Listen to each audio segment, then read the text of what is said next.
Welcome back sa aking YouTube channel. Para sa mga first time mo po na manood, please click mo na yung Jeremy's TV Manila. Anyway guys, wala nang ba ito, libre lang. Tulong mo na lang din sa kapwa mo. Alright, thank you very much po. So topic natin po today's reflection. Ang unang tanong, kailan ka ba sumablay sa buhay mo? Kailan ka ba nag-fail o bumagsak sa buhay mo? Kailan ba hindi nasunod yung mga plano mo? So, halimbawa, di ba? Nagplano ka ng magnegosyo. Ine-expect mo na talagang magiging successful ito. Magbibigay sa iyo ng maraming income.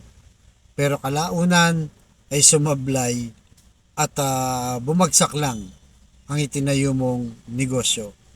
O kaya naman, di ba? Regular ang nagtatrabaho, may nag-offer sa iyo ng napakagandang package. Dahil sa magandang hangarin mo, plano mo, di ba? Paglipat mo, yung pala ang daming problema dun sa pinasukan mo at yung iniwanan mo ay sinayang mo ng matagal na beses ka lang nagtatrabaho. Di ba? So minsan maraming opportunity tinitignan natin na akala natin yun na nga yung hinihintay natin. So, o kaya naman, di ba? Iniiwasan mo yung bisyo.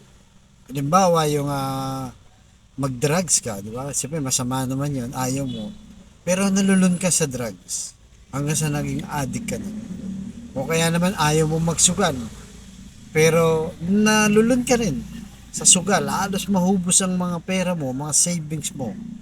At nagsasanla ka pa ng mga gamit mo dahil sa nalunod ka na nga ng mga bisyo mo. O kaya naman nakipagrelasyon ka.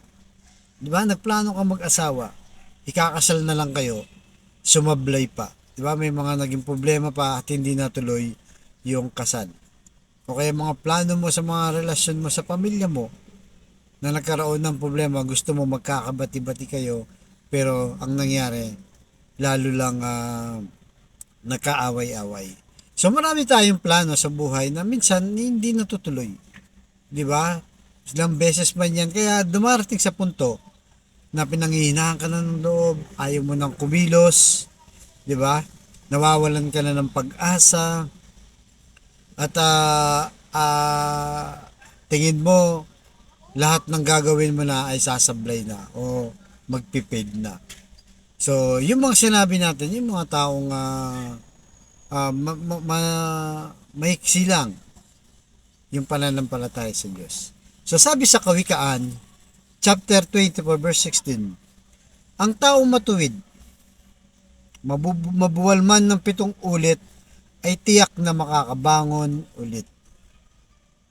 Hindi tulad ng taong masama, na kapag nabuwal, ay hindi na makakabangon pa. So yun guys, napakalinaw, di ba?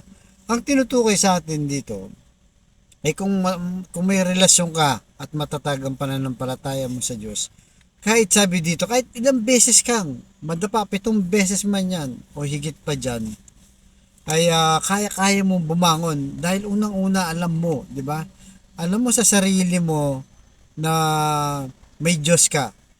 May Diyos na laging tumutulong sa iyo anytime na babagsak ka o baka may purpose lang para ka lang patatagin sa buhay mo, di ba?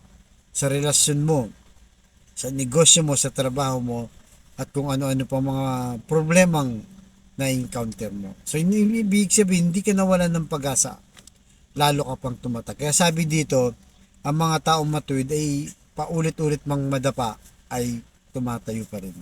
Sabi dito, pero yung mga masamang tao, minsan lang madapa, pero hindi na sila nakakabangon. Bakit? Dahil nga napakataas ng pride nila. Unang-una pinasok nila yung buhay nila na isang masamang tao na bilib sila sa kanilang sarili. Lalo na, di ba? Kung may posisyon ka sa gobyerno, marami kang pera, marami kang negosyo, marami kang property, talagang iniisip mo na kaya-kaya mo ng lahat kahit wala na yung Diyos, di ba? Kaya pero pagka inabutan ka na nga ng mga matitinding problema, yung iba nga dyan, di ba, mayaman na nga, nagpapakamatay pa. Dahil hindi nila nakayanan ang problema. Ang nasa puso lang nila ay yung kanilang sariling diskarte nakataon lang sa kanilang kayamanan, kapangyarihan at power, di ba? Maraming taong ganyan. Kaya kahit mayaman, nagpapatiwakal, nadidepress, nawawalan ng sarili, nababaliw. Dahil nga akala nila, nasa kanila na lahat, hindi na sila maaring magkaproblema. Lalo pa, di ba? Kung magkaroon sila ng matinding karamdaman na wala nang solusyon, maubos na yung kanilang kayamanan, hindi pa rin sila gumagaling. Kaya, in the end, ang nangyayari, bumibigay na lang sila. So, yun po ang hingin natin sa ating Diyos. Dahil tayo man hindi perpekto, gaya ng sinasabi ko, may kainahan, natutokso, pero may takot naman tayo sa Diyos. Mahalaga po yan. At may pananampalataya tayo sa Diyos na hindi niya tayo pababayaan. At may naghihintay, di ba? Sabi ng mga iba, bakit yung mga masasama? Na alam natin, di ba? Masamang tao pero asensado sila. Napakaraming pera, di ba? Di ba? So, minsan nakikita natin na hindi mong parang patas sa mundo, di ba? Talagang mga makapangyarihan, mga masamang tao. Minsan, sila yung nangingibabaw. Pero hanggang dito lang yan sa mundo. Pero pagdating na sa kabilang buhay, di ba? Kung tayo naging matuwid na tao, eternal life naman ang ating naghihintay sa atin. Dahil sumusunod tayo sa Diyos. Hindi man perfecto, kahit pa paano, sinisikap natin, di ba? Na masunod ang kagustuhan ng Diyos. At yung mga tao talagang masama, eternal death. 'Di ba? Mayaman sila dito, makapangyarihan, pero masamang tao sila.